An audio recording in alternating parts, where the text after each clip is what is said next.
Eskom is now faced with another challenge to replace the leaving or outgoing CEO, André de Ruyter. De Ruyter announced that he is going to make his exit in March next year. Let's talk about this situation and the many challenges at the power utility with energy expert Tshepo Kgadima, who's with me in studio. A very good afternoon to you, sir. Grateful for your time. So, mixed feeling about whether or not André de Ruyter's departure will actually make a material change to the energy crisis itself. Do you think it will? Well, the only mixed feelings that must be there must be those of joy and happiness that he's living. The man was never suited for the job. He should never have been hired. And during his tenure, Eskom had the highest number of days of rolling blackouts than in the entire history of Eskom. He should never have been there. But now we have to look forward. I think one of the fundamentally erroneous decisions by the board of Eskom is to allow him to stay until the end of March 2023. He should have left yesterday when he tendered his resignation. What difference would that make, an immediate departure? Well, for the 105 days that André de Ruyter will still be at Eskom in the position of Chief Executive Officer, I can assure you in a short order of time from now, there will be a total collapse of the electricity grid. The man has demonstrated to all in this nation that he not only lacked the knowledge, the experience, or the expertise in leading a Eskom, but the policies that he continues to advocate for, they are going to ruin Eskom because he doesn't even fully appreciate that. You cannot continue with higher stages of rolling blackouts that not only endangers the equipment of Eskom, but it makes the entire system to be vulnerable to theft, vandalism, and everything else. What is the alternative, Mr. Kgadima, just on that point, pardon me, if going into load shedding on the higher stages is not the best solution, what is the best intervention? Because the recurring line from Eskom over the years, especially now with the more frequent bouts of load shedding, has been that if they don't switch off the equipment during load shedding or have this shift in the power cuts, they will be risking or increasing the risk of a complete collapse of the grid. Load shedding was meant to be temporary. It was not meant to be a permanent intervention by the management of Eskom. It is totally unacceptable that they can believe that we still have another 18 months or 3 years or even 5 years to continue with the rolling blackouts whilst we are trying to bring on stream the intermittent energy sources from the so-called renewables. So what Eskom needs to do is to simply hire a chief executive officer who will have not only the knowledge, the expertise, the experience, but also have a solid plan to bring to an end, once and for all, rolling blackouts within a period of 90 days. And therefore, the recruitment of such a chief executive officer must be done where there is transparency, but also the interview process. People like Pravin Gordhan, who's the minister, must have nothing whatsoever to do with the hiring of the new chief executive officer. But such chief executive officer must be interviewed in a public process so that as South Africans, we can be assured once and for all that we will have a CEO who has got the gumption. And that CEO must do what I have termed the Joe Biden 1 hour rule. The Joe Biden 1 hour rule is that similar to what Joe Biden did when he left Capitol Hill after inauguration, he went to the White House and signed executive orders because the situation was so urgent, it demanded decisive action. We need a CEO as the moment they are hired, they must within the first hour take 5 major decisions which must bring about cost saving to Eskom to the tune of 80 billion rand so that Eskom can then have a chance. But also, such chief executive officer must assure us that we will not have this untenable situation whereby the audited financial statements of Eskom are yet not released, and it is not surprising to us in the know that they haven't released those audited financial statements. I want to go back to what you're saying is an immediate plan that we need to address the situation. Eskom will be, 100 years old, I think, in the next year. Indeed. The infrastructure is old. It's breaking down. I mean, we've got more capacity, actually, that's offline because of these unplanned breakdowns than what is actually taken offline for routine maintenance. So if someone was appointed and they took over, let's say 1st of January, how would they be able to deal with that immediately? Because the demand from South Africans is that load shedding end immediately, but the reality is when what you are using to generate that power is old and breaks down so often, you can't do that in 2 days, for instance. There's no reason on why Eskom cannot successfully return to service the 15,000 or so megawatts of power that they purport is in breakdown. They must stop immediately, and that is within management's decision. They must stop receiving coal which they feed into their boilers, which is substandard.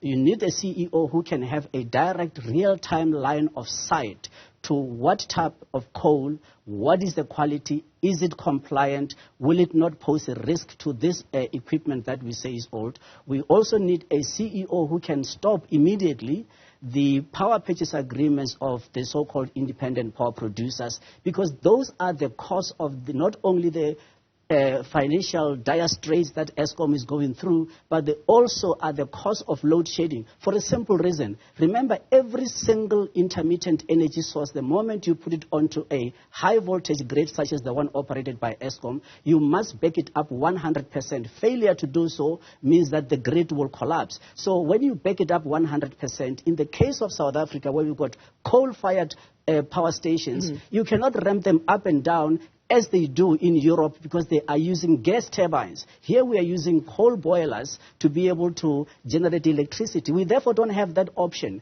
But that decision, which was taken by clueless politicians, but even André himself clueless, saying that you can successfully put intermittent energy sources onto a high voltage grid, they are attempting to rewrite the laws of physics. The question I've always had is that how is it that they have yet not been given the Nobel laureate in physics, because they've rewritten the laws? We need a CEO who must be able to take the right decisions, and those right decisions are within reach within 90 days, not within the 3 years or 5 years that they are purporting. But also the Nationalist Party government, I must add, the Nationalist Party government was actually a more astute manager of our energy system, and they were in fact a lot more better than this current government, because the Nationalist Party government, one of the things that they understood was that energy sovereignty is everything, and therefore they took a policy decision to say anything above 1,000 megawatts is geostrategic and it is integral to the sovereignty of the nation. You can never go and give it to privateers or the neighbors. It is for that reason that we are only exporting power. We are not able to import power to the tune of 1,000 megawatts plus. But also now you have got this ANC government that now is telling us that we can give away as much as 9,000 or even 15,000 megawatts of power generation into the hands of the privateers, which tells you that they have never ever... Yeah. Your question, you talked two issues around policy, right? Yes. And it brings me to my next question. The idea that the departure of André de Ruyter, for example, will be a significant step forward. But you mentioned, for example, in the search for a successor replacement that you would like to see, for instance, ministers, politicians kept out of that process. Absolutely. Do you think de Ruyter himself, not casting aside the fact that he's not an engineer or experienced in energy generation, do you think he was always set up to fail precisely because of the level of political involvement in the running of Eskom and the country's energy policy? He should never have taken on the job. And the moment he took on the job, he should have taken the right decisions, even if it meant that him being fired. He should at least have been fired for doing good than to be now having to live in disgrace, whereas he's leaving the entity that is in such financial dire straits that it is not... I can't see my way clear that Eskom is still, as we speak right now, a going concern. And also, on the other hand, the risk of the total collapse of the grid. This government, by the way, has never told South Africans what contingency measures they have in place in the event of a total collapse of the grid.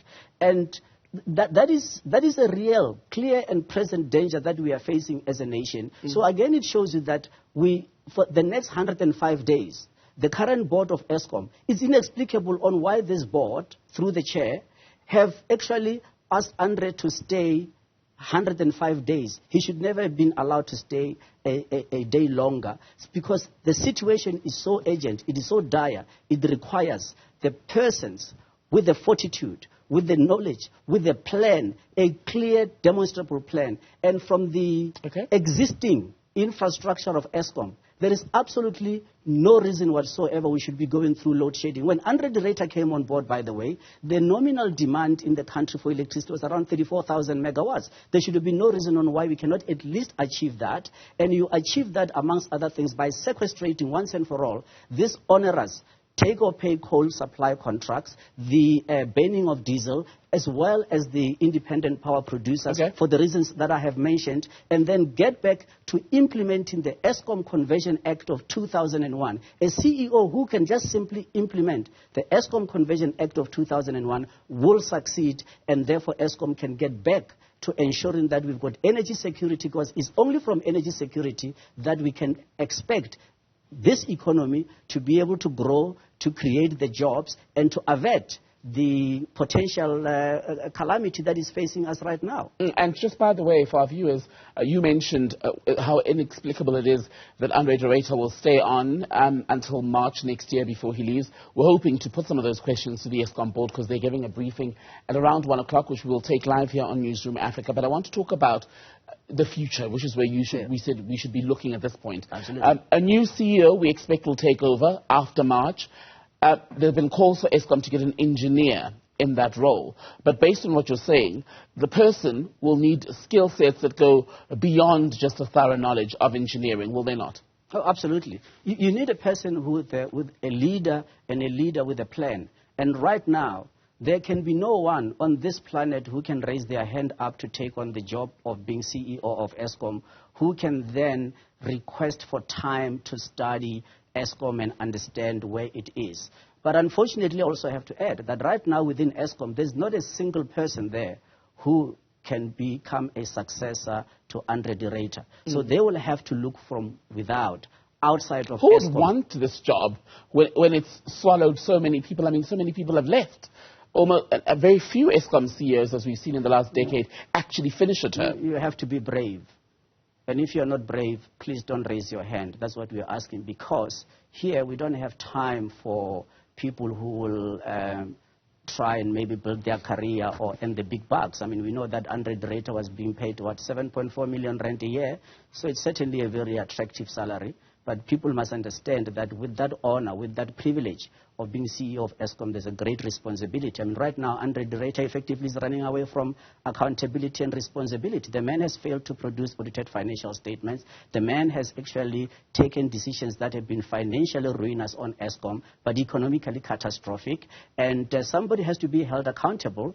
And on the basis that I'm mentioning, that if the grid collapses, which is on the verge of collapsing, because right now there is no one at Eskom who can tell you with certainty that their plant and equipment will not continue. And whoever comes in must simply abandon course on spending more money on Kusile and Medupi, but rather look at returning to service the 15,000 or so megawatts that they have got in breakdown.